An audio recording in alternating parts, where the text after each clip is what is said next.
Surabaya Mengaji. Yuk, dukung dakwah Surabaya Mengaji. Salurkan harta terbaik Anda untuk operasional dakwah.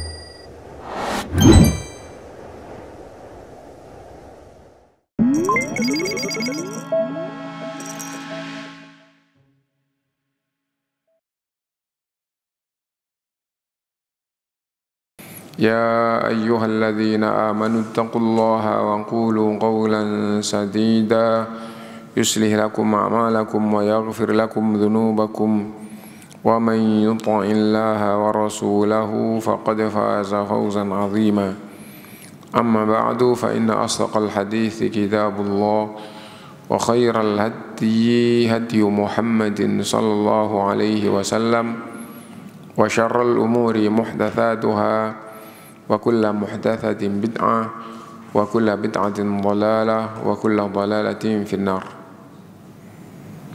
Ma'asyiral muslimin, bapak-bapak, ibu-ibu rahimakumullah. Alhamdulillah kita bisa melanjutkan kajian kita dan kita sampai pada bab hal-hal yang membatalkan iman. Yang membatalkan iman, yang menjadikan orang itu asalnya beriman dan di hadapan Allah Subhanahu wa taala dinyatakan imannya batal dan digolongkan menjadi orang-orang kafir. Nah, itu apa saja gitu ya. Pembahasan ulama berbeda-beda, tetapi secara umum gitu, ada yang membahas bahwa yang menjadikan iman itu batal secara global itu 4. Pemahamannya, judulnya, maksudnya 4 ini seperti judul-judul bab itu, dan ini membatalkan iman itu lebih mudah, tapi di dalam prakteknya, maksudnya di dalam rinciannya itu orang awam lebih sulit tidak. Nah, ini apa saja yang pertama ini, yang kedua ini. Nah, itu nanti rinciannya lebih sulit gitu. Tapi intinya bahwa semuanya kembali kepada 4 hal itu. Lah apa? Nah, ketika 4 hal itu disebutkan, itu 4 hal itu lebih mudah, tapi itu adalah judul-judul besar. Jadi pembatal iman itu 4. Yang pertama adalah syirik akbar, syirik besar, menyekutukan Allah Subhanahu wa taala dengan syirik besar yang membatalkan iman. Ini yang pertama. Adapun syirik besar itu apa saja? Nah, itu kan banyak gitu ya. Yang kedua adalah kufrun akbar. Kufrun akbar tidak berkaitan dengan menyekutukan Allah, tapi dosa ini dosa yang hukumnya adalah kafir dan kufurnya kufrun akbar. Nah, itu yang kedua. Kemudian yang ketiga adalah nifak akbar atau munafik besar. Kemunafikan, munafik besar. Nah, dan secara bahasa dan makna secara global insya Allah kita semua paham gitu ya. Nah, dan yang keempat adalah murtad, pindah agama, pindah agama, meninggalkan agama Islam gitu, keluar dari agama Islam menjadi beragama lain atau menjadi orang yang tidak beragama. Nah, itu pembatal Islam adalah 4 itu. Adapun di antara ulama yang sangat masyhur menjelaskan ada 10 pembatal Islam, tidak keluar dari 4 itu. Nanti ada yang lebih dikembangkan. Kenapa? Karena orang awam kalau cuma disebutkan secara global 4 seperti ini, nanti ketika ada kasus yang itu termasuk syirik atau termasuk kufrun akbar, itu belum tentu faham. Akhirnya disebutkan secara detail, secara umum yang terjerumus di dalam dosa ini, dan ini banyak terjadi di dunia. di dunia, di negara manapun. Nah, akhirnya disebutkan 10. Tapi juga tidak hanya 10 itu. Tidak hanya 10 itu. Jadi segala macam dosa yang akhirnya masuk ke dalam salah satu dari 4 hal tadi itu, oh itu termasuk kekufuran, kufrun akbar. Nah, itu. Maka itu akhirnya di hadapan Allah itu termasuk, atau pelajaran dalam Islam itu termasuk pembatal iman. Sekarang kita ambil salah satu contoh, menghinakan Quran. Nah, itu adalah termasuk pembatal iman. Orang yang jiwanya menghinakan Quran, orang yang melakukan perbuatan itu menghinakan Quran dan dia melakukannya itu dengan kesadaran, maka itu membatalkan iman. Nah, ini kan dari sisi kalimat kan bukan syirik, bukan kafir, bukan munafik, dan bukan murtad zahirnya ya. Tapi sesungguhnya itu masuk di dalam salah satu dari 4 hal itu. Nah, jadi itu. Nah, menghinakan Quran, menghinakan ayat Allah, menghinakan Rasulullah SAW, menghinakan salah satu di antara syariat yang nyata, misalnya sholat dihina. Nah, itu hukumnya sama dengan menghinakan ayat Allah SWT. Nah, itu membatalkan iman. Nah, kenapa? Karena agama itu adalah sesuatu yang dijunjung, yang menjadikan hamba itu apabila sesuai atau sejalan dengan agama itu, kalau keyakinan sesuai dengan keyakinan itu, maka dia menjadi orang yang beragama yang mulia, dan itu adalah sesuatu yang diimani. Orang itu jika beriman kepada Allah, maka dia mulia sebagai hamba Allah, beriman kepada Allah. Kalau dia bertuhankan batu, nah itu kafir dan itu orang yang hina. Nah, terus Quran itu yang wajib diimani bahwa itu adalah firman Allah, ucapan Allah, terus dihina. Nah, berarti dia menghinakan Allah Subhanahu wa taala. Nah, menghinakan Allah Subhanahu wa taala itu semisal dengan orang yang bertuhankan batu. Nah, karena model kayak begini itu tidak umum orang itu faham, kenapa menghinakan Quran kok kafir? Padahal yang dia pelajari itu pembatal iman itu adalah syirik, kafir, munafik, dan pindah agama atau keluar dari agama Islam. Nah, karena kayak gitu itu enggak gampang orang awam faham, akhirnya di antara ulama di dalam membahas tentang pembatal iman itu akhirnya langsung perbuatan-perbuatan yang menjadikan orang itu imannya batal. Nah, akhirnya pembahasannya beda. Nah, yang umum 10, tapi tidak hanya 10. Misalnya di dalam kitab kita ini itu ternyata dituliskan 11. Bisa jadi nanti di kitab lain itu lebih dari 11 atau kurang dari 10. Nah, kenapa? Karena yang diangkat di situ adalah perbuatan, dan perbuatan ini berdasarkan dengan dalil yang ada, itu perbuatan yang membatalkan iman, dan banyak terjerumus dalam hal itu umumnya orang-orang di dunia ini. Maksudnya orang-orang yang tidak menjaga agamanya, terjerumusnya ya di dalam hal-hal yang disebutkan itu. Akhirnya itu yang ditulis oleh ulama. Karena itu kesimpulannya bahwa kalau sekedar global yang masih butuh contoh-contohnya seperti apa, kasus-kasusnya seperti apa, itu masih dibutuhkan untuk dipelajari. Tapi pembahasan global bahwa yang menjadikan iman seseorang atau Islam seseorang itu batal, itu kesimpulannya adalah 4 hal, yaitu syirik, yang masuk di dalam bab syirik besar itu pembatal iman. Yang kedua, yang masuk di dalam bab kufrun akbar, kafir besar, maka itu membatalkan iman. Yang ketiga, yang masuk di dalam bab munafik akbar, kemunafikan besar, maka itu pembatal iman. Dan itu yang menyatakan diri keluar dari Islam, maka itu pembatal Islam. Atau melakukan perbuatan yang menunjukkan makna bahwa itu mengeluarkan dirinya dari Islam. Nah, itu misalnya begini,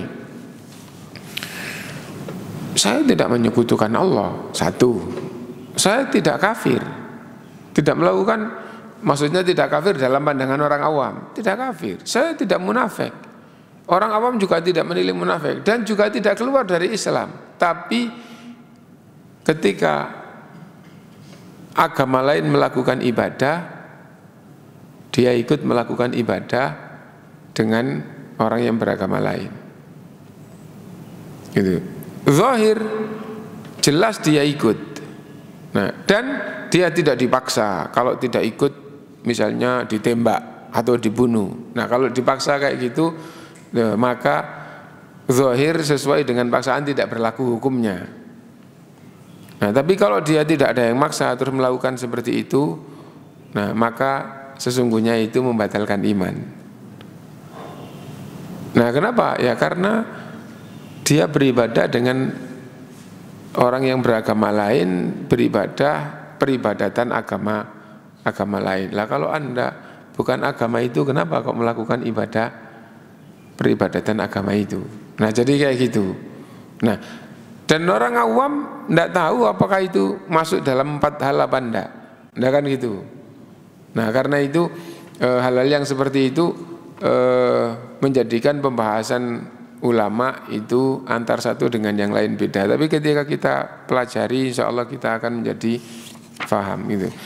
Nah, jadi yang pertama yang kita fahami bahwa tidak ditulis dalam kitab kita ini, pembatal Islam itu semuanya merujuk kepada 4 hal, yaitu itu termasuk syirik besar maka membatalkan Islam. Yang kedua itu termasuk kufrun akbar, kafir besar maka itu membatalkan Islam. Yang ketiga itu termasuk munafik akbar, maka itu membatalkan Islam, membatalkan iman.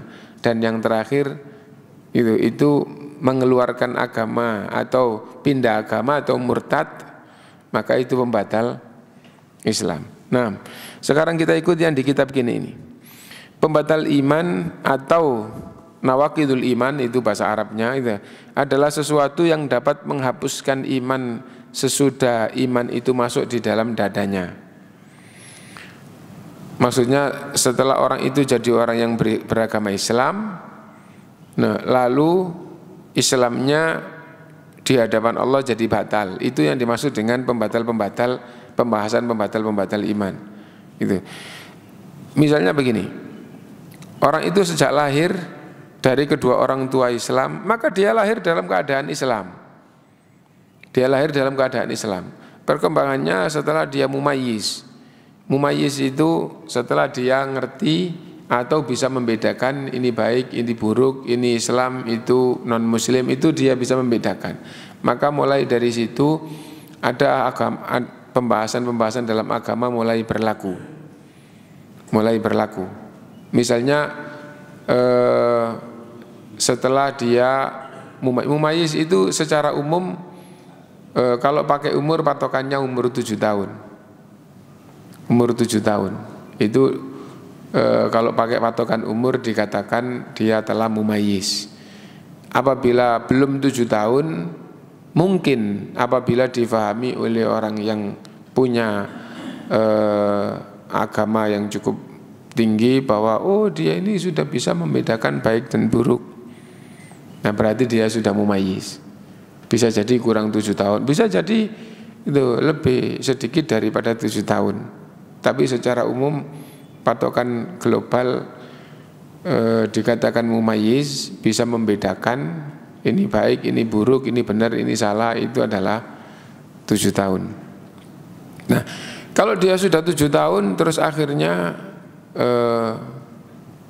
menyatakan bahwa saya pindah dari Islam ke agama lain karena diajak sama orang tua. Nah, maka dinyatakan Islamnya batal. Atau asalnya dia non muslim, lahir dari kedua orang tua yang tidak Islam, terus akhirnya dibawa ke lingkungan muslim, terus dinyatakan dia mengikrarkan Islam dan sudah mumayyiz, sudah paham bahwa oh iya dulu saya di keluarga Nasoro misalnya, terus saya dibawa sama bibi saya, terus lingkungan saya muslim, akhirnya saya pindah agama menjadi orang Islam, mengikrarkan 2 kalimat syahadat. Nah, itu sah tatkala dia sudah mumayyiz tadi itu. Akhirnya dia dinyatakan sebagai orang Islam. Nah, itu usia mumayyiz ya. Nah, ketika dia sejak lahir itu Islam, kapan dinyatakan?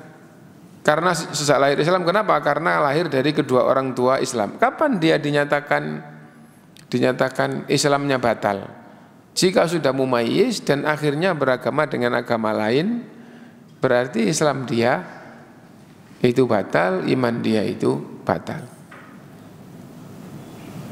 Nah, tapi kalau seandainya dia baru umur 2 tahun, diajak bibinya atau siapa ke gereja atau untuk melakukan peribadatan karena bibinya Nasoro, diajak ke orang Konghucu melakukan peribadatan di tempat peribadatannya, tapi dia masih 2 tahun atau masih setahun digendong.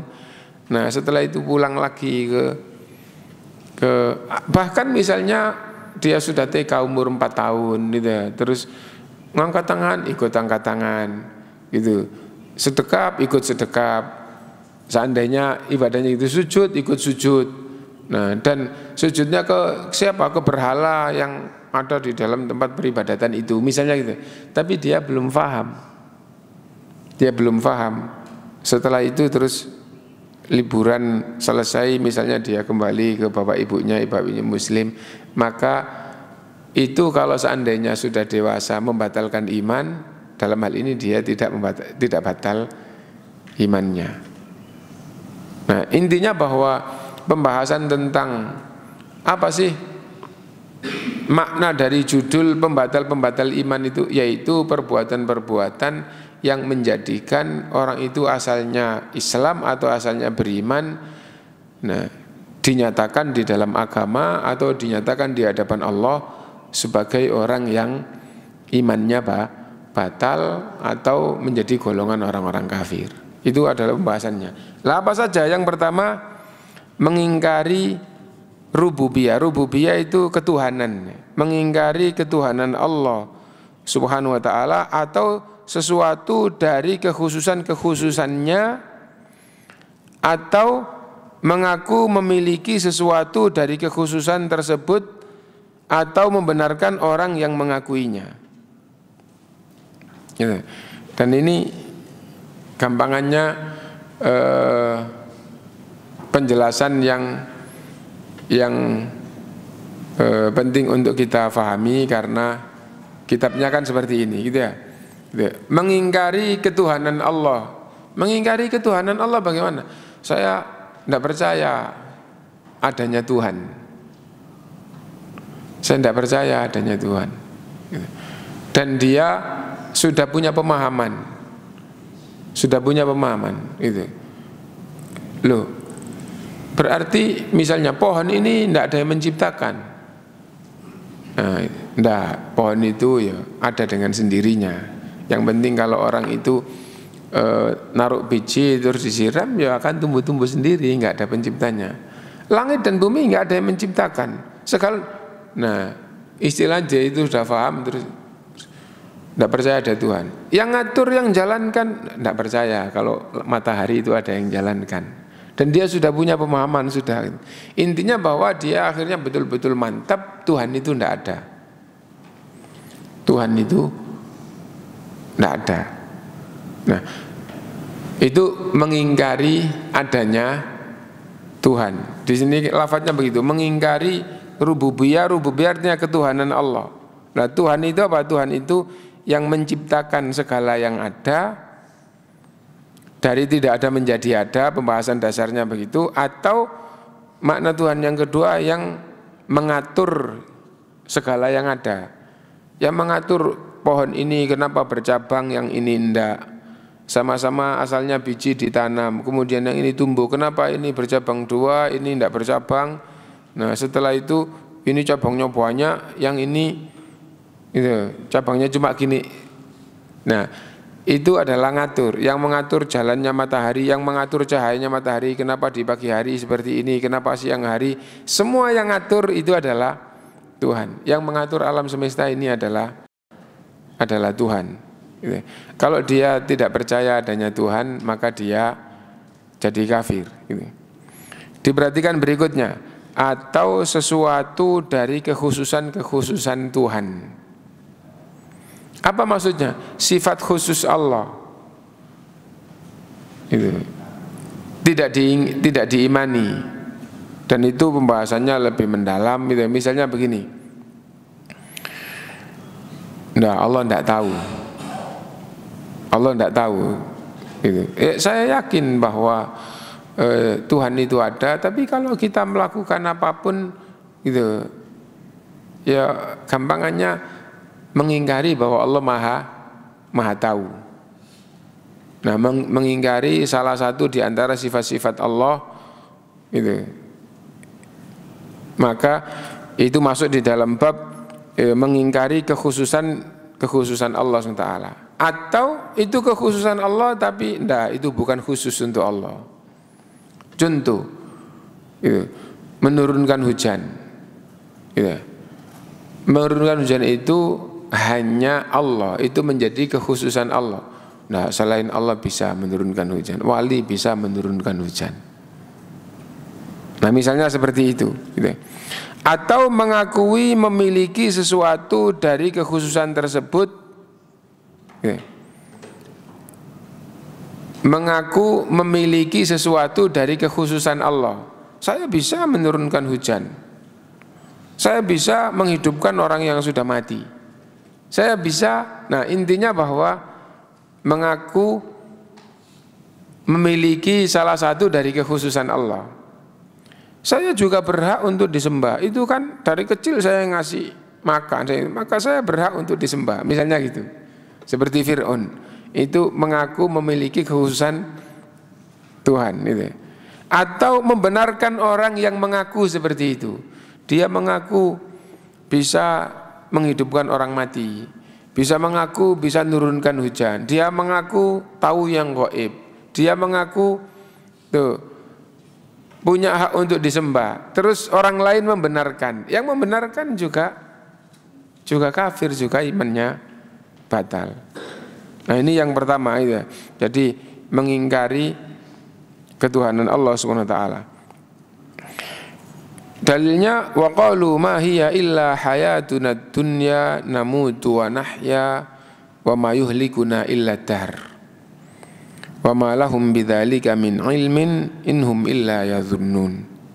Waqalu, dan mereka berkata, ma hiya illa hayatuna dunya, kehidupan ini tiada lain kecuali seperti apa jalannya dunia ini. Gitu. Namutu wa nahya, kita hidup, kita mati ya di dunia ini, jalannya seperti ini. Wa ma yuhlikuna illa dahr, dan tidak ada yang menjadikan kita mati kecuali jalannya waktu. Kecuali jalannya waktu. Nah, jadi tidak menyandarkan kepada Allah sebagai pencipta dan pengatur, dan bahkan tidak berkeyakinan ada pencipta, ada yang ngatur, tapi semuanya ya jalan. Namanya jalannya pohon ya kayak gitu itu.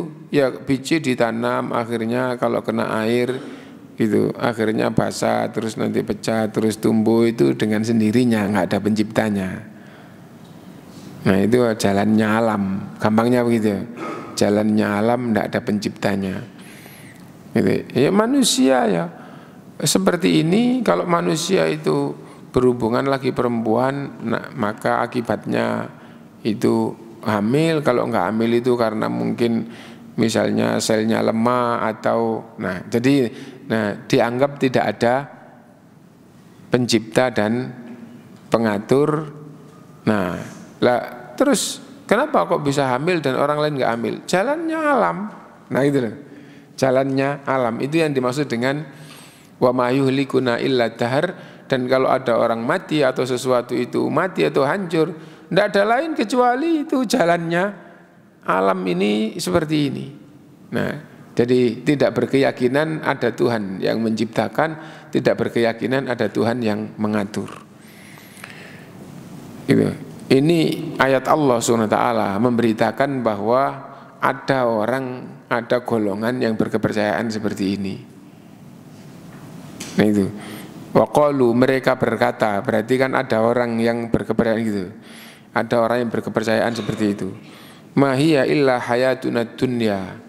Kehidupan ini ya tidak ada lain kecuali kehidupan yang ada di dunia yang kita lihat ini. Gitu. Inilah kehidupan dunia. Tidak ada lain kecuali seperti ini.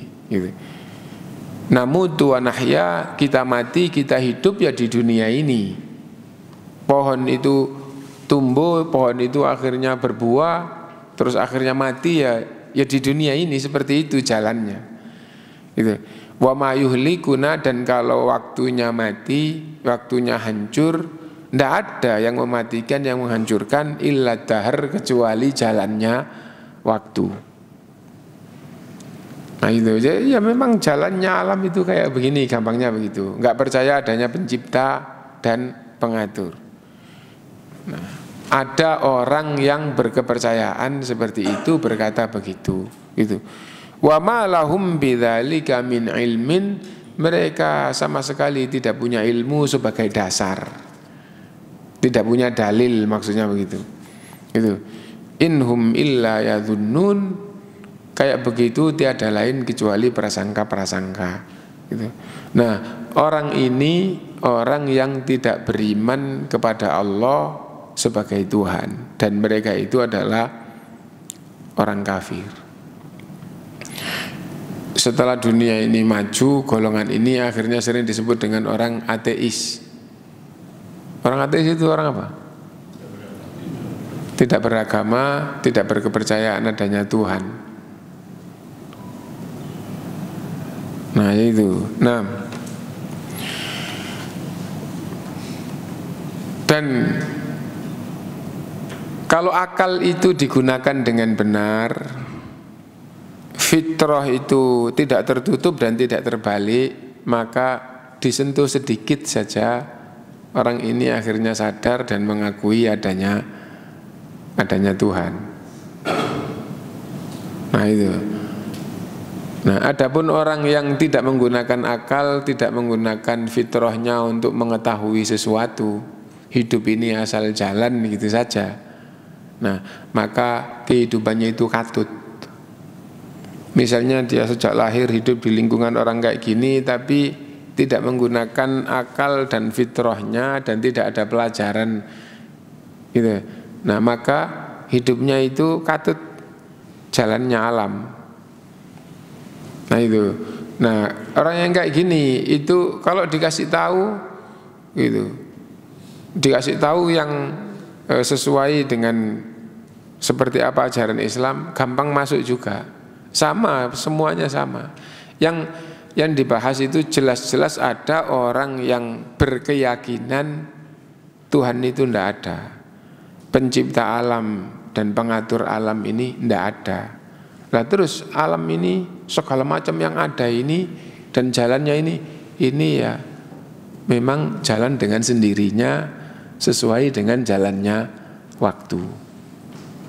Nah ada orang yang berkepercayaan seperti ini. Di zaman Imam Abu Hanifah itu tabi'ut tabi'in. Dan ini diturunkan ayat begini menunjukkan sebelum Islam datang itu ada yang berkepercayaan seperti ini. Karena itu Allah memberitahukan, qalu, mereka berkata. Ini firman Allah gitu.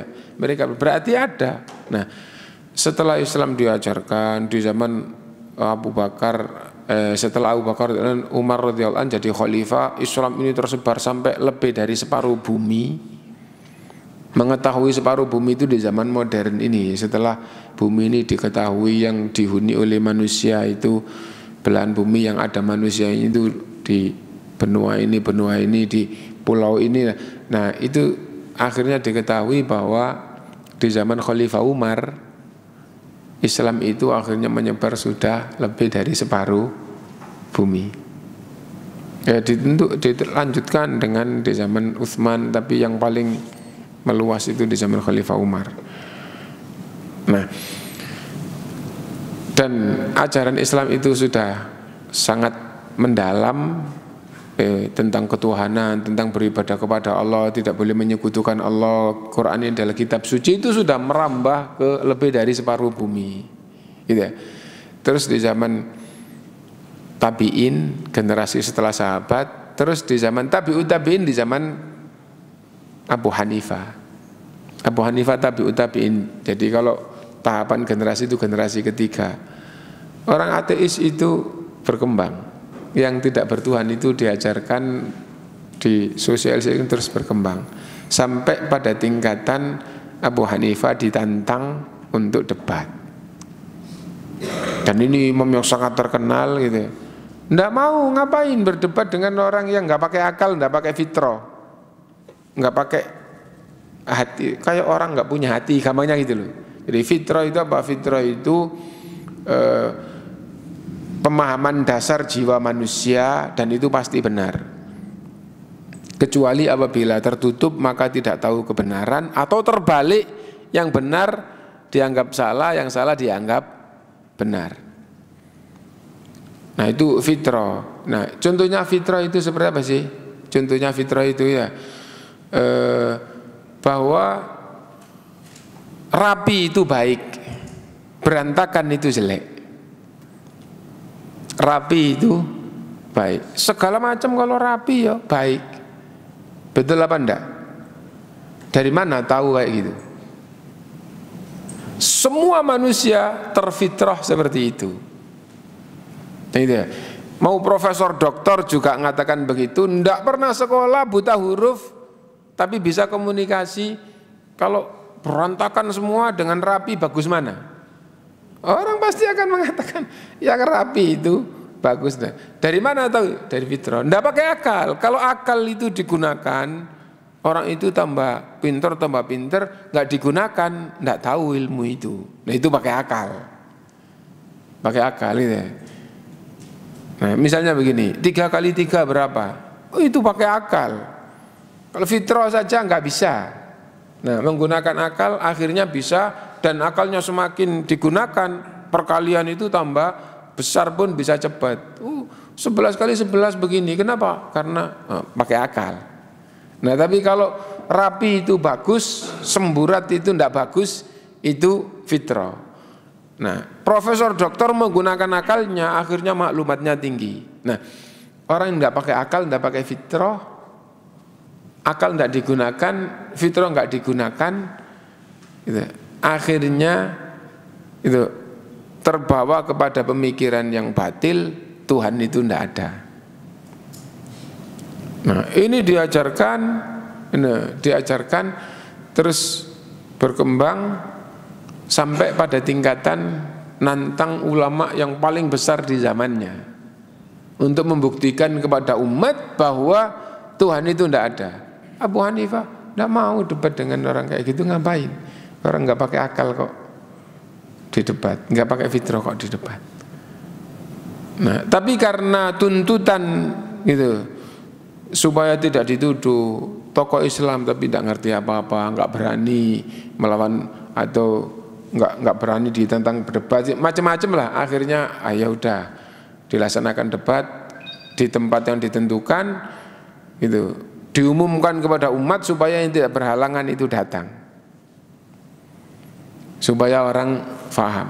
Nah ketika waktunya itu datang terlambat, dan nanti diceritakan sebab keterlambatannya. Adapun di dalam riwayat ini betul-betul kenyataannya seperti itu atau sekedar ungkapan, yang penting kisah itu seperti itu, gitu ya. Nah bahwa datang terlambat, ketika datang terus mau mulai, terus dikomentari masalah besar, orang-orang diundang sedemikian atau hadir dalam acara seperti ini, tapi tokoh besar tidak mau tepat waktu, gampangnya gitu. Nah, akhirnya memberitahukan alasan keterlambatannya. Apa? Dia datang ke sini harus melewati sungai yang dia harus nyebrang. Dan tidak ada perahu dan nunggu perahu jalan untuk nyebrang, nggak datang-datang. Nah itu. Nah, dalam waktu menunggu itu pohon-pohon itu roboh, nggak ada yang ngerobohkan, itu roboh. Setelah itu kayunya terpotong-potong dengan rapi, padahal tidak ada yang motong, kepotong sendiri. Setelah itu potongan-potongan itu terangkai, nggak ada yang rangkai-terangkai sendiri. Setelah itu jalan sendiri mendekat, akhirnya saya naik. Terus tidak ada yang dayung, ngantarkan saya sendiri, ngantarkan saya ke tepi seberang. Akhirnya saya bisa nyebrang. Setelah selesai, kayu ini pudar, perahu yang sudah terang itu pudar, terus nyambung lagi ke pohon-pohon, terus kembali ke tempatnya. Dikomentari, kamu orang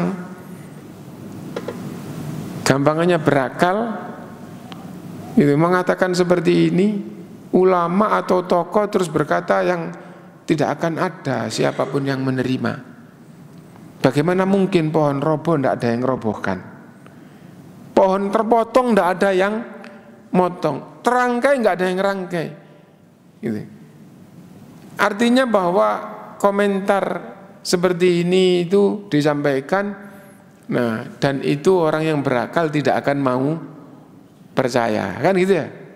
Nah, terus Abu Hanifah mengatakan sudah selesai debatnya. Nah, itu debat Tuhan itu ada atau tidak ada sudah selesai. Kenapa? Lah kalau yang hanya sederhana perahu gitu, ini roboh, ini terangkai, sederhana kayak gitu ndak percaya kalau ndak ada pelakunya. Gitu. Lah seandainya urusannya pohon, asalnya biji terus pecah terus tumbuh, ndak ada yang memecahkan, yang menumbuhkan. Terus akhirnya besar, ndak ada yang membesarkan. Berbunga, berbuah, nggak ada yang membuahkan.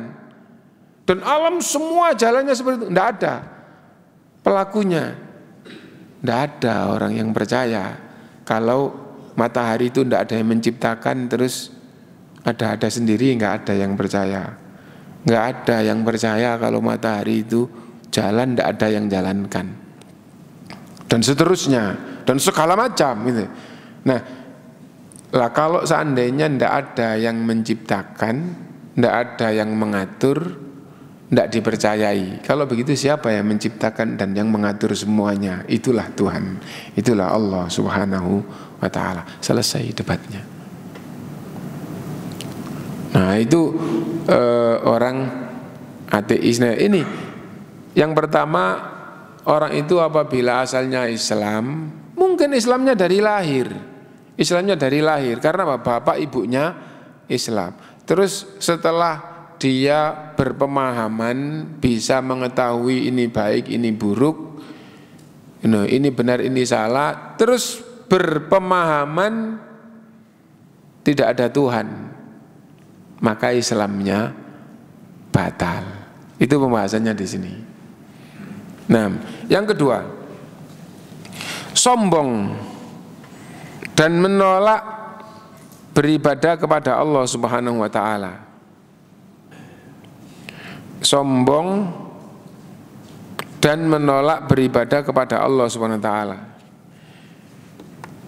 Ini yang tertulis di sini. Sesungguhnya ungkapan lain banyak, dan bahkan yang lebih mencakup semuanya adalah sombong dalam arti menolak kebenaran yang nyata, menolak masalah agama yang nyata-nyata bahwa itu adalah masalah agama. Nah, sesungguhnya itu membatalkan Islam. Nah, di sini dikatakan sombong serta menolak beribadah kepada Allah. Misalnya begini. Adapun sombong menolak kebenaran itu Rasulullah SAW mengartikan sombong itu apa? Sombong itu menolak kebenaran, itu sombong. Meremehkan orang, itu juga sombong. Gitu ya. Merendahkan yang lain itu juga sombong. Nah, seandainya di mata orang itu dia tidak merendahkan, tapi menolak kebenaran itu adalah sombong.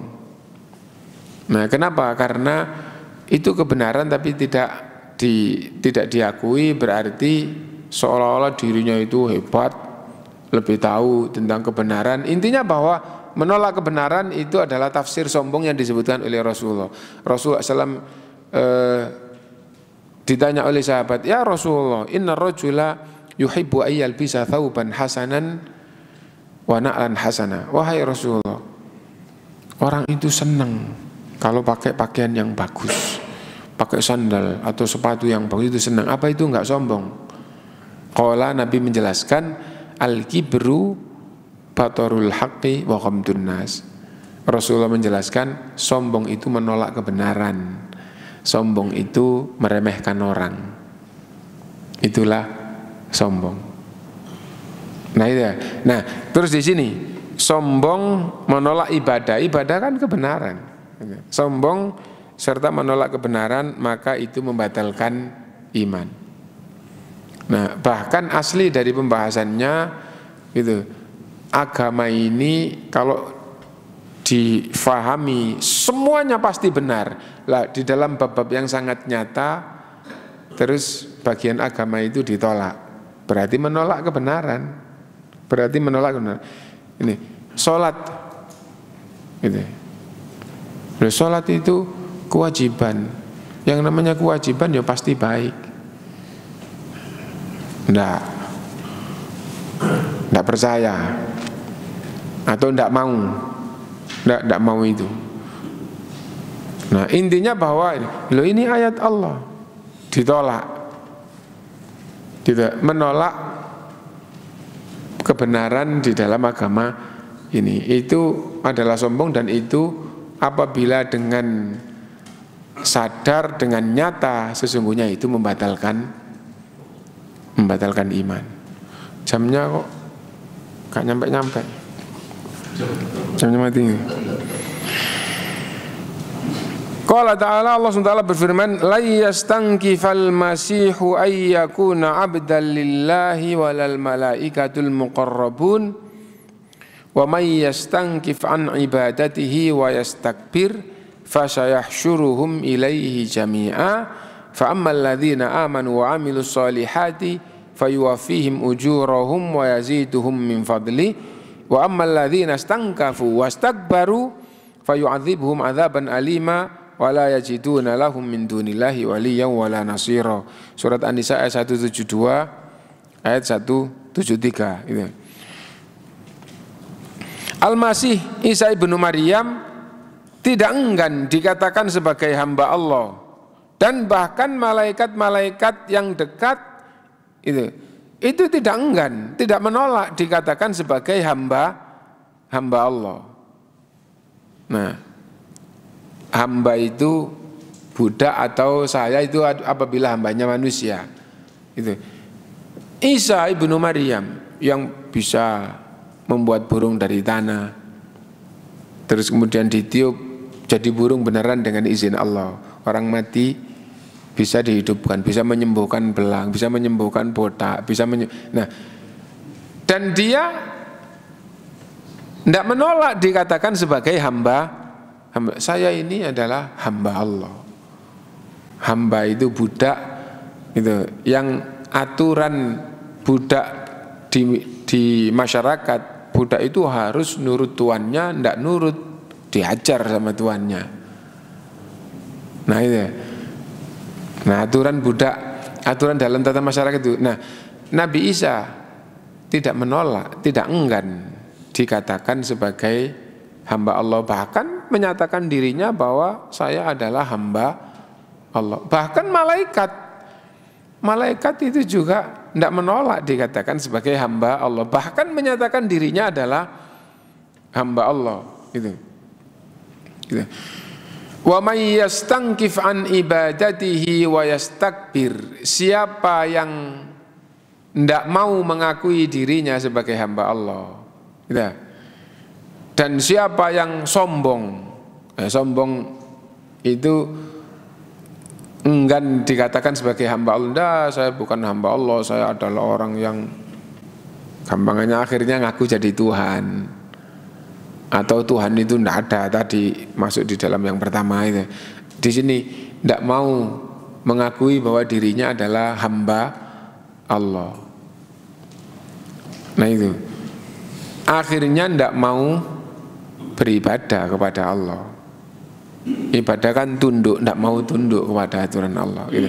Wa may yastankif an ibadati wa yastakbir fasyayahsyuruhum ilaihi jami'an, nanti akan dikumpulkan oleh Allah semua di akhirat dan akan dihukum.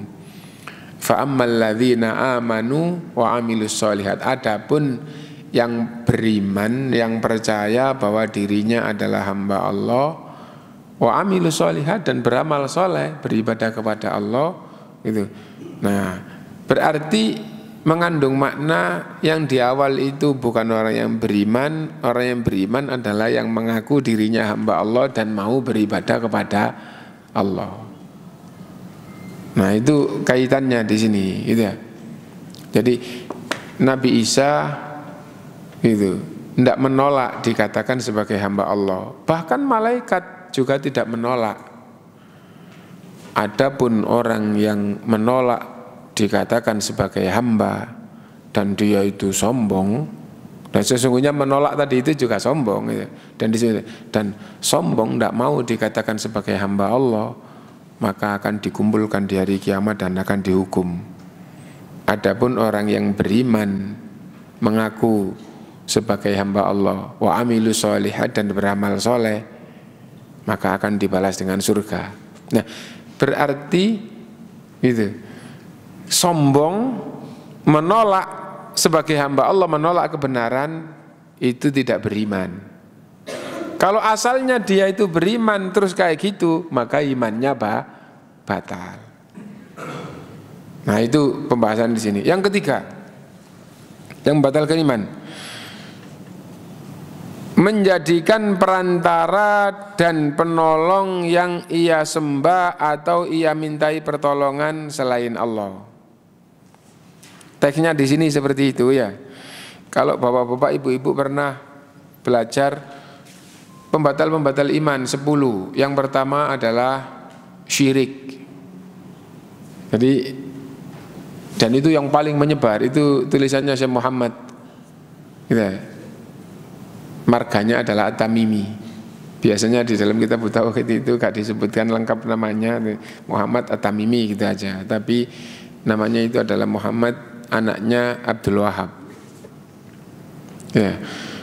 Nah, marganya adalah Tamimi. Dia ulama yang di abad ke-11 Hijriah mendakwahkan ketauhidan di dataran Arab. Akhirnya yang kesyirikan itu merajalela semuanya.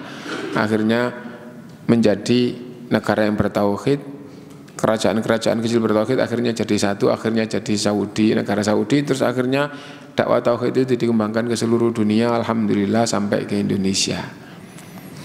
Nah, awalnya di seluruh dunia itu seperti di Iran, seperti di Mesir yang masih belum berubah sampai sekarang, kuburan-kuburan yang didatangi, sujud di kuburan, tawaf di kuburan, itu asalnya mendunia. Nah di Indonesia yang sekarang kuburan-kuburan wali yang diagungkan, nah di luar itu lebih parah daripada itu, yang belum kena dakwah tauhid. Nah itu menuliskan 10 pembatal Islam sangat masyhur, sering di kalangan dakwah sunnah. Pembatal Islam ada 10. Yang pertama adalah syirik. Yang kedua, menjadikan perantara antara dirinya dengan Allah. Nah, berdoa kepada perantara, minta syafaat kepada perantara, biasanya begitu kalimatnya gitu ya. Nah itu di sini nomor 3, tapi bahasanya sedikit berubah. Gitu. Di sini berubah itu. Menjadikan perantara dan penolong yang ia sembah atau ia mintai pertolongan selain Allah. Jadi di awal itu menjadikan perantara. Apa maksudnya menjadikan perantara? Menjadikan perantara antara dirinya dengan Allah. Jadi hamba yang zahirnya asalnya beragama Islam lalu menjadikan sesuatu sebagai perantara antara dirinya dengan Allah. Jadi kepingin mohon ampun, menghadapnya hatinya menuju kepada perantara. Kepingin mendapatkan rahmat dari Allah, hatinya menghadap ke perantara. Kepingin mendapatkan syafaat dari Allah, hatinya menghadap ke perantara, mintanya kepada perantara, keyakinannya perantara inilah yang nanti akan memohonkan kepada Allah untuk dirinya. Kenapa? Karena perantara itu diyakini orang yang sangat dekat kepada Allah. Umumnya adalah wali yang sudah mati. Umumnya yang dijadikan sebagai perantara adalah wali yang sudah mati. Kapan ini terjadi? Sejak zaman Nabi Nuh. Nabi Nuh diutus itu mereka menyembah berhala itu diyakini oleh pemeluknya bukan pencipta langit dan bumi, bukan yang nurunkan hujan, tapi berhala-berhala itu sebagai perantara antara mereka dengan Allah. Gitu. Nah, Nabi Nuh diutus untuk meninggalkan berhala-berhala itu. Berhala-berhala itu asalnya adalah orang-orang soleh yang sudah mati, yang disebutkan dalam Al-Quran 5, Wat, Suwa, Ya'quth, Ya'uq, Nasr. Nah itu berhala asalnya orang mati gitu tokoh gitu ya, soleh tokoh, terus hampir nggak ada penerus seperti itu, akhirnya diagung-agungkan, lama-lama disembah, tapi penyembahnya tidak meyakini itu adalah Tuhan pencipta langit dan bumi. Penyembahnya, semua manusia yang menyembahnya meyakini ini adalah perantara antara diri mereka dengan Allah. Nah, lo menjadikan perantara antara dirinya dengan Allah apa bukan bab tawassul, gitu ya? Jawabannya iya tawassul, tapi tawassul yang sudah syirik besar. Itu pemahamannya di sini, menjadikan perantara antara dirinya dengan Allah. Berarti ada perantara. Nah, tapi perantara ini itu sudah sampai pada tingkatan syirik besar. Berarti ada perantara yang bukan syirik, ada perantara yang enggak sampai pada tingkatan syirik, dan ada perantara yang disyariatkan di dalam Islam. Lah perantara yang syirik akbar itu seperti apa? Perantara yang syirik akbar itu yang sampai pada tingkatan ibadahnya dihadapkan kepada perantara. Misal datang ke kuburan Rasulullah, wahai Rasulullah selamatkanlah saya di hadapan Allah. Nah itu ya, berarti yang menyelamatkan itu siapa? Hatinya yang bisa menyelamatkan dari neraka itu siapa?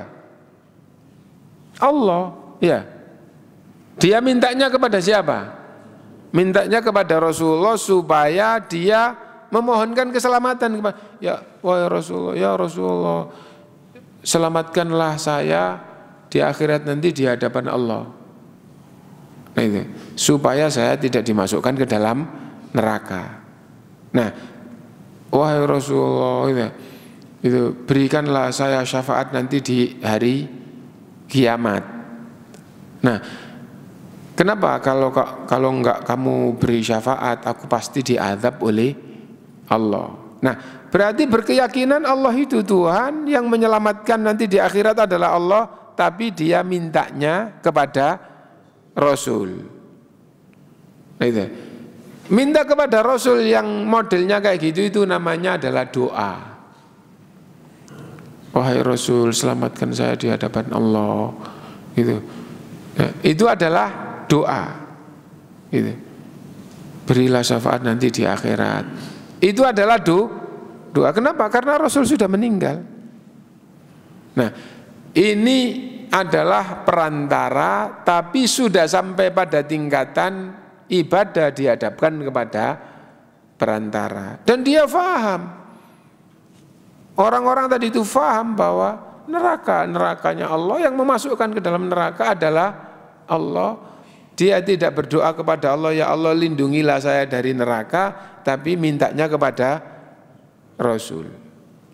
Itu menjadikan antara dirinya dengan Allah, menjadikan perantara antara dirinya dengan Allah, sampai pada tingkatan ibadahnya. Ibadah itu doa, itu ibadah ya. Ibadahnya ditujukan atau dihadapkan kepada perantara supaya dia nanti yang menyelamatkan dirinya di hadapan Allah. Itu sudah syirik akbar yang membatalkan iman. Nah, jadi itu. Sekarang ibadah menggunakan perantara dan itu salah karena tidak ada tuntunannya, karena itu hukumnya adalah bid'ah, tapi tidak sampai syirik. Mohon maaf ya, contoh ya. Tawassalna bi bismillah wa bil hadi Rasulillah. Tawassalna, aku bertawassul ya Allah. Bertawassul itu berperantara. Berdoa kepada ya Allah, aku bertawassul dalam berdoa kepadamu. Bertawassul dengan apa? Tawassalna bi bismillah, dengan bismillah. Bismillahirrahmanirrahim. Bismillah itu ayat Allah. Saya bertawassul dengan ayat Allah. Boleh di dalam Islam, diajarkan. Nah, bertawassul dengan ayat Allah, dengan nama Allah, dengan sifat Allah. Al-Quran itu kalam Allah itu sifat Allah, boleh. Bertawassul dengan amal soleh yang telah dia lakukan, boleh. Ya Allah, gitu. Kalau ibadahku itu betul-betul Engkau terima, maka aku mohon kepadamu begini. Aku mohon kepadamu begini. Nah, itu tawassul dengan amal soleh, boleh. Lah, tawassul dengan makhluk itu tidak boleh. Ya, contohnya tawassalna bi bismillah, ya Allah aku bertawassul dengan ayatmu yaitu bismillah, wa bil hadi Rasulillah, dan aku juga bertawassul dengan Rasulullah. Tapi ungkapan ini menunjukkan hatinya menghadap kepada Allah atau kepada Rasul. Ya Allah, tawassalna bi bismillah, tawassalna bi Rasulillah. Ibadah kayak gini ini hatinya menghadap kepada Allah atau kepada Rasul? Kepada Allah. Orang bro, ya Allah, aku mohon kepadamu bertawassul dengan bismillah. Menghadap kepada Allah apa kepada Rasul? Kepada Allah. Ya Allah, gitu.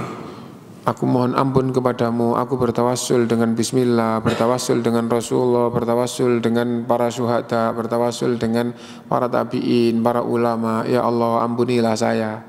Ya Allah, masukkan saya dalam surganya. Minta kepada siapa? Kepada Allah langsung. Ini tadi adalah tawassul. Nah, itu bukan syirik. Kenapa? Ibadahnya dihadapkan kepada Allah. Tapi bertawassul dengan makhluk itu dilarang di dalam Islam. Tapi bukan syirik. Itulah ibadah yang diada-adakan dan itu dilarang. Nah, dan ada tawassul yang diperintah. Kamu bertawassul di dalam berdoa supaya dikabulkan, supaya gampang dikabulkan. Salah satu mustajabud doa, salah satu sebab doa itu dikabulkan adalah dengan bertawassul. Tawassul dengan apa? Banyak caranya. Misalnya dengan Ismullahil Azam. Ada sahabat sujud terus berdoa, doanya bertawassul dengan Ismullahil Azam. Rasulullah bersama para sahabat gitu, jalan, terus akhirnya Rasulullah memberitahu pada para sahabat, saudara kita itu sungguh berdoa bertawassul dengan Ismullahil Azam alladzi idza du'iya bihi ajaba wa idza su'ila bihi a'ta. Dia telah bertawassul dengan nama Allah yang agung, yang setiap doa jika bertawassul dalam doanya dengan Ismullahil A'zam, doanya akan dikabulkan. Kalau dia minta, permintaannya akan diberi. Nah, lalu di dalam pelajaran salah satu sebab doa itu dipercaya dikabulkan oleh Allah adalah jika bertawassul dengan Ismullahil A'zam. Nah, apa Ismullahil A'zam itu? Yaitu doanya Allahumma inni as'aluka bi anni asyhadu annaka antallah la ilaha illa antal ahadus samad alladzi lam yalid wa lam yulad wa lam yakul lahu kufuwan ahad. Rangkaian tadi itu dikatakan oleh Rasulullah itulah tawassulnya dengan Ismullahil A'zam. Dia belum doa, setelah itu baru doa. Jadi sebelum doa itu baca itu dulu gitu. Ya Allah gitu. Sungguh saya mohon kepadamu. Mohon apa? Belum disebutkan tapi menyebutkan tawassulnya. Aku mohon kepadamu gitu. Allahumma inni as'aluka bi anni asyhadu annaka, bertawassul dengan persaksianku kepadamu, annaka antallah, bahwa engkau adalah Allah. La ilaha illa antal ahadus samad, tidak ada yang berhak disembah kecuali engkau ya Allah. Engkaulah zat yang esa, zat tempat bergantung. Tempat bergantung itu kepingin apapun bergantung hanya kepada Allah. Gitu. Alladzi lam yalid wa lam yulad wa lam yakul lahu kufuwan ahad, yang tidak beranak dan tidak diperanakkan dan tidak ada yang semisal dengan engkau ya Allah. Nah, belum disebutkan mintanya, baru aku minta bertawassul dengan ini. Setelah itu terus baru mengucapkan doanya. Rasulullah berharap kepada para sahabat, saudara kita itu sungguh berdoa bertawassul dengan Ismullahil A'zam, alladzi idza du'iya bihi ajaba wa idza su'ila bihi, atau yang mana jika orang itu berdoa kepada Allah bertawassul dengan Ismullahil A'zam, doanya akan dikabulkan. Nah, berarti ada tawassul yang diajarkan di dalam Islam, ada tawassul yang dilarang tapi tidak syirik, ada tawassul yang syirik. Tawassul yang syirik itu nomor 3 ini pembatal Islam, yaitu menjadikan perantara antara dirinya dengan Allah sampai pada tingkatan ibadahnya dihadapkan kepada perantara. Itu adalah perantara yang sampai pada pembatal Islam. Nah, misalnya kita datang ke kuburan Kanjeng Romo, itu Kanjeng jadikanlah panenku itu nanti berhasil. Kalau panenku berhasil, itu yang separuh aku jadikan untuk bangun masjid. Misalnya gitu ya, kan kelihatannya kan bagus ya. Loh, yang jadikan panennya Allah. Lah kok kamu minta ke Kanjeng Romo di kuburan itu? Nah, itu dia kan dekat kepada Allah, supaya dia yang menyambungkan kepada Allah. Itu namanya menjadikan perantara antara dirinya dan Allah. Kenapa? Karena punya keyakinan bahwa yang menjadikan panen itu adalah Allah, tapi doanya dihadapkan kepada perantara. Nah, itu yang dimaksud menjadikan perantara antara dirinya dengan Allah, sampai pada tingkatan ibadahnya dihadapkan kepada perantara. Itu pembatal Islam yang ketiga dalam kitab kita. Yang keempat ya. Jam berapa? Sudah ya, kita hentikan ini dulu ya. Insya Allah akan kita lanjutkan yang akan datang. Tapi seperti biasa, kalau ada yang mau ditanyakan, monggo dipersilahkan.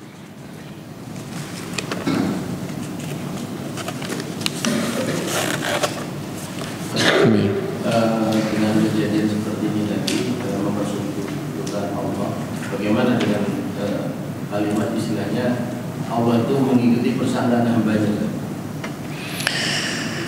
Yang dimaksud dengan Allah itu mengikuti persangkaan hambanya, maksudnya adalah apabila hamba itu betul-betul berharap kepada Allah dengan benar dan mantap bahwa doanya pasti diterima, pasti dikabulkan, maka doanya akan dikabulkan oleh Allah. Maksudnya begitu ya. Jadi Allah SWT berfirman di dalam hadis qudsi, ana inda dhanni abdi bi. Saya sesuai dengan prasangka hambaku kepadaku. Saya sesuai dengan prasangka hambaku kepadaku. Ini adalah hadis, ini adalah ayat. Quran dan hadis semuanya tidak boleh difahami semaunya sendiri. Gitu ya. Apa maksud hadis ana inda dhanni, hadis qudsi bahwa Allah berfirman ana inda dhanni abdi bi. Saya sesuai dengan prasangka hambaku kepadaku. Gitu.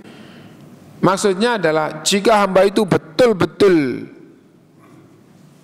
berdoa kepada Allah sebagai Tuhannya yang bisa mengabulkan doa, tidak ada lain yang bisa mengabulkan doa, dan dia betul-betul mantap bahwa doanya pasti dikabulkan, maka akan dikabulkan oleh Allah. Tapi kalau dia itu berdoa kepada Allah terus punya pikiran gak kira dikabulkan, nah maka orang yang kayak gitu tidak akan dikabulkan kepada Allah. Kenapa? Karena dia sendiri sudah punya pemahaman tidak akan dikabulkan. Itu maksud daripada hadis qudsi ana inda dhanni abdi bi. Saya sesuai dengan prasangka hambaku kepadaku. Maksudnya adalah berdoa kepada Allah apabila dengan kesungguhan, dengan benar dan mantap bahwa doanya akan dikabulkan. Nah itu, yakin doanya akan dikabul, maka dikabulkan oleh Allah. Tapi kalau doanya ya gak kira dikabulkan, gitu ya, tidak ada kemantapan bahwa doanya akan dikabulkan, maka tidak dikabulkan oleh Allah Subhanahu wa ta'ala. Itu maksud dari ana inda dhanni abdi bi. Saya sesuai dengan prasangka hambaku kepadaku, karena itu dia betul-betul minta perlindungan kepadaku dan mantap dengan benar sesuai dengan tuntunan. Jadi keyakinannya benar sesuai dengan tuntunan karena betul-betul sudah benar dan sesuai, dan faham bahwa Allah lah satu-satunya yang bisa mengabulkan. Akhirnya dia tidak minta kecuali hanya kepada Allah. Nah, dan hamba yang benar, imannya benar, ibadahnya benar, kalau mohon dengan benar pasti dikabulkan. Jiwanya kayak gitu, maka pasti akan dikabulkan oleh Allah. Adapun orang yang berdoa, ya Allah berikanlah, terus dikabulkan apa enggak? Dikabulkan alhamdulillah, enggak dikabulkan ya mudah-mudahan dapat pahala. Nah, maka orang itu kualitas doanya itu kalau tidak seperti yang pertama, maka sesuai dengan kualitas doanya. Nah, jadi itu makna ana inda dhanni abdi bi, saya sesuai dengan prasangka hambaku kepadaku. Adapun orang yang batil ya itu seperti apa orang yang batil? Seperti orang yang tidak beriman kepada Allah gitu. Terus wah, di surat Kahfi itu orang yang punya kebun, wah saya karena kehebatan dan kepandaian saya akhirnya kebun saya bagus. Tidak akan ada kerusakan, tidak akan terjadi kehancuran, tidak akan terjadi kiamat. Seandainya kiamat itu ada, saya pasti akan jadi orang yang paling baik. Kenapa? Karena hebat, karena pintar, punya kebun sampai hebat. Nah, jadi orang itu ada yang kayak gini ya. Dia berprasangka kalau kayak kiamat itu betul-betul ada, dia pasti jadi orang yang paling baik. Kenapa? Karena orang yang paling hebat. Itu prasangka orang kafir, prasangka orang batil sama sekali itu tidak termasuk di dalam hadis tadi itu. Kenapa? Ini bukan prasangka yang benar. Tidak seperti ana inda dhanni abdi bi tadi itu. Orang Yahudi mengatakan gitu bahwa tidak akan masuk surga kecuali orang Yahudi, dan orang Nasara tidak akan masuk surga kecuali orang Nasara, dan itu prasangka mereka. Nah, mereka kan juga hamba Allah. Apakah masuk ana inda dhanni abdi bi? Tidak, itu prasangka orang kafir. Itu prasangka orang kafir. Prasangka hamba yang betul-betul Allah SWT akan sesuai dengan prasangkanya, itu adalah orang yang imannya benar, ilmunya sesuai dengan Quran dan Sunnah benar, dan dia jalan di atasnya sehingga punya kemantapan, pasti Allah memberikan begini, maka pasti Allah akan berikan seperti itu. Kenapa? Karena dia sudah benar, imannya benar, ilmunya benar, jalan ibadahnya benar dengan penuh kemantapan, maka seperti janji Allah. Seperti apa janji Allah? Ud'uni astajib lakum. Doalah kepadaku, aku akan kabulkan. Lah, kita berdoa kepada Allah kok sering nggak dikabulkan? Nah gitu ya. Nah, disabdakan oleh Rasulullah SAW, ada orang yang doa di dunia langsung dikabulkan, dan dia juga tetap dapat pahala, di akhirat juga tetap dapat kemuliaan, tapi di dunia langsung dikabulkan. Tapi ada orang yang berdoa, tapi nah, kamu itu lebih bagus dihindarkan dari madharat, akhirnya dikasih yang kedua. Dan ada orang yang di dunia doa minta keselamatan, terhindar dari madharat, tapi gak selamat-selamat, madharat datang terus gitu ya. Nah, padahal doanya juga benar, maksudnya benarnya kepada Allah. Nah, merasa bahwa doanya di dunia kok nggak dikabul-kabulkan. Nah, orang kayak kamu ini nanti dikasihnya di akhirat. Kenapa? Ya, kamu telah melakukan perintah, kamu beribadah, tapi ibadahmu kayak gitu ya. Nah, ilmumu juga nggak paham banyak hal, akhirnya kamu ngira harusnya nggak gitu tapi kayak gitu ya. Nah, terus kamu berdoa pada Allah, kamu nanti di akhirat dikasih pahala yang itu insya Allah ya, maknanya itu betul-betul lebih baik daripada yang kamu minta di dunia. Nah, kan beda, yang ini di dunia ya dikasih, ya dapat pahala, di akhirat jadi orang mulia. Lah kenapa ya? Karena ya imannya, ilmunya sesuai, jalannya sesuai, ketika berdoa betul-betul mohon kepada minta hujan dikasih hujan, dan dia juga dapat pahala, dan di akhirat juga diangkat derajatnya. Nah itu, minta supaya itu diarahkan Allah ke jalan yang paling baik, diarahkan oleh Allah, dan dia juga dapat pahala, dan dia juga di akhirat nanti dimuliakan oleh Allah. Kenapa? Ya karena tingkatannya seperti ini. Nah, sesuai dengan tingkatannya. Nah, ana inda dhanni abdi bi, saya sesuai dengan prasangka hambaku kepadaku, itu golongan yang tinggi tadi itu. Imannya benar, ibadahnya benar, amalnya benar, dan betul-betul mantap, sebagaimana Allah berdoa, ud'uni astajib lakum, doalah kepadaku, aku akan kabulkan. Dia doa betul-betul dikabulkan apa yang ia minta. Nah itu, wallahu alam, mungkin itu yang bisa kita fahami. Kita akhiri dulu. Subhanakallahumma bihamdika asyhadu an la ilaha illa anta astaghfiruka wa atubu ilaik. Walhamdulillahirabbil alamin. Assalamualaikum warahmatullahi wabarakatuh.